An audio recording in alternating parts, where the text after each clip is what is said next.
Sir আমি ইংরেজি ম্যামের মতো মিথ্যাবাদী না, আমি সত্যি টাঙ্কির ভিতরে পড়ে গেছি। আমি এখনই কাপড় পাল্টিয়ে আসতেছি। প্রিন্সিপাল স্যার, একে তো আপনি আমাদের বড়লোক ম্যামকে স্কুল থেকে বের করে দিয়েছেন, তার উপর আবার এদের গরিব ম্যামকে বারবার কল করে ক্লাসে ডাকতেছেন। আমি এসে গেছি স্যার। ভালো হয়েছে রাসগোল্লা ম্যাম আপনি এসে গেছেন। আজ থেকে এই 2 সেকশন আপনাকেই দেখতে হবে। মানে এখন থেকে আমার এই বড়লোক বাচ্চাদেরকেও পড়াতে হবে। এখন থেকে দেখবি এই গরিব ম্যামকে আমরা কিভাবে জ্বালাতে থাকি।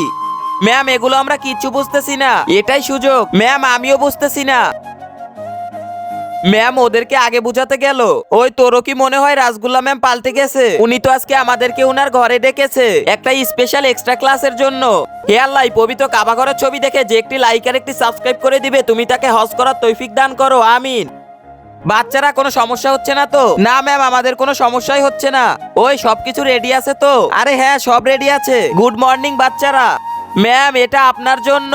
বড়লোক বাচ্চাদের পার্টি ক্যাফেতে আর গরিব বাচ্চাদের পার্টি ছাদের উপরে, কিন্তু দুইটা পার্টি তারিখ তো একই দিনে। ওই বন্ধকার এগুলা তামাশা। আমাদের রাসগোল্লা ম্যাম এখন পাল্টে গেছে। উনি এখন আমাদের গরিবদের পার্টিতে আসবে না, বড়লোকদের ক্যাফেতেই যাবে।